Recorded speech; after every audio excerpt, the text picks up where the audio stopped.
Bonjour tout le monde. Super, encore un mois de confinement, minimum. Soyez rassurés, hein, ça va bien se passer. Tant qu'on a la santé, tout va bien, le reste suivra.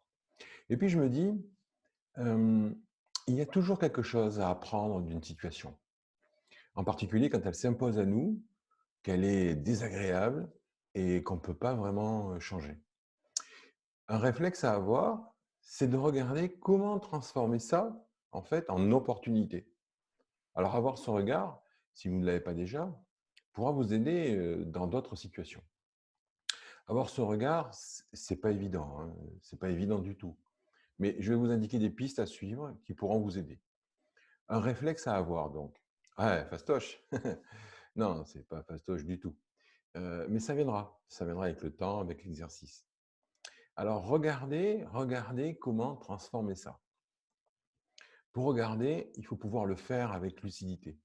Pour cela, il faut entretenir un bon mindset, un bon état d'esprit. Depuis quelques semaines, nous vivons tous autrement. Ça, c'est un piège.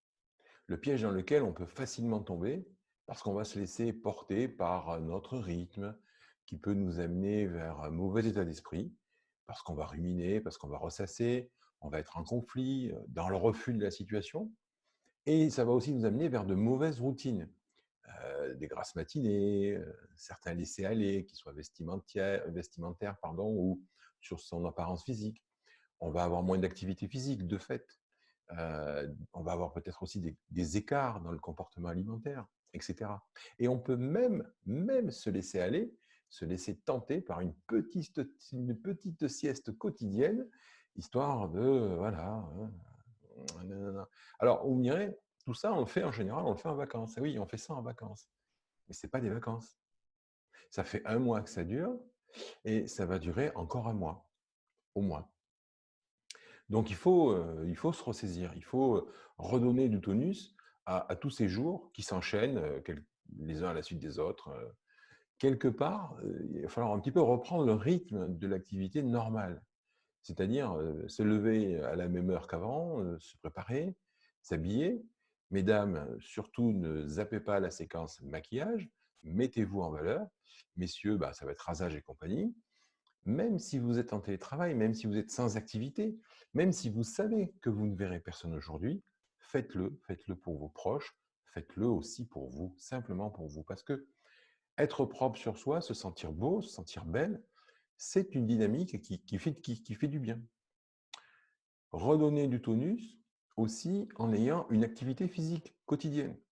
Au minimum, sortir pour marcher. C'est bon pour le corps, c'est bon pour l'esprit. Profitez de la lumière, de ces belles journées. Imaginez un confinement en décembre. Profitez de la végétation qui est actuellement en plein renouveau. Les lilas vont bientôt fleurir. Non, non franchement, on a de la chance de pouvoir profiter de tout ça, un peu sous la contrainte, ok, c'est vrai. Et puis, prendre un peu de temps pour méditer. Je n'ai pas dit ruminer. Prendre ce temps pour soi, pour se recentrer, pour se ressourcer. Créer cet espace pour soi. L'espace personnel a pris une autre importance depuis ces dernières semaines. Donc, prendre le temps de centrer l'esprit, ça aide à prendre de la distance avec les contraintes, à assouplir la perception et à mieux accepter en fait ce qui se passe. Ça aide à se remettre au centre de tout. Souvenez-vous qu'il y a tout cet espace autour de vous et de cet espace, vous êtes le centre. Et donc du coup, comment transformer ça en opportunité? Alors je vais vous dire, moi personnellement, je regarde cette période de confinement comme une retraite qu'on n'aurait pas préparée. Je m'explique. On est passé d'un mode de vie à un autre, du jour au lendemain, et on n'y était pas préparé du tout. Il y a des choses dans l'ancienne vie qui nous manquent. Ça permet de voir qu'elles avaient une valeur pour nous. Elles nous nourrissaient. Cette période de brainstorming que nous vivons par le temps qui nous est donné nous permet aussi de voir les choses qui ne nous manquent pas. Mais pas du tout. Alors le point positif dans tout ça, à bien garder à l'esprit, c'est que tout ceci ne va pas durer. Comme disait Bouddha, il n'y a rien de permanent dans ce monde. Rien.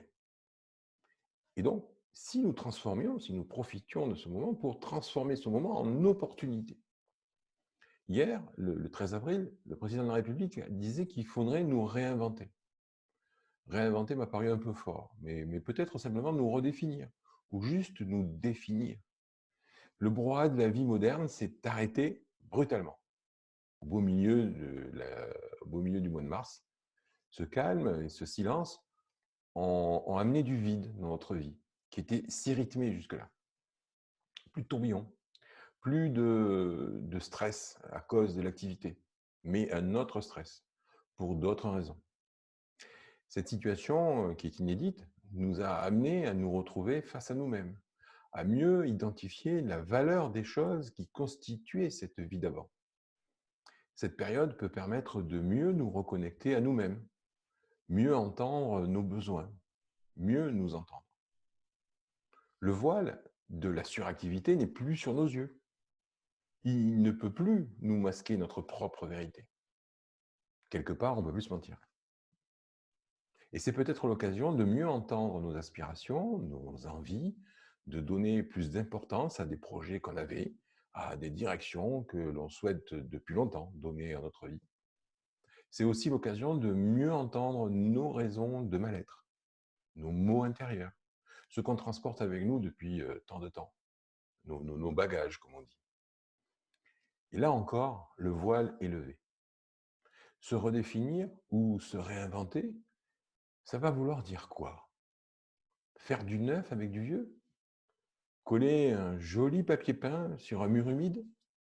Ou assainir le support pour qu'il soit prêt à accueillir toute cette nouveauté dont vous rêvez?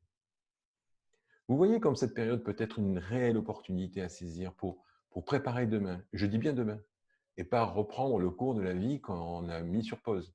Celle-là, elle est terminée à mon avis. Et c'est peut-être pas plus mal comme ça en fait. Souvenez-vous, rien n'est permanent.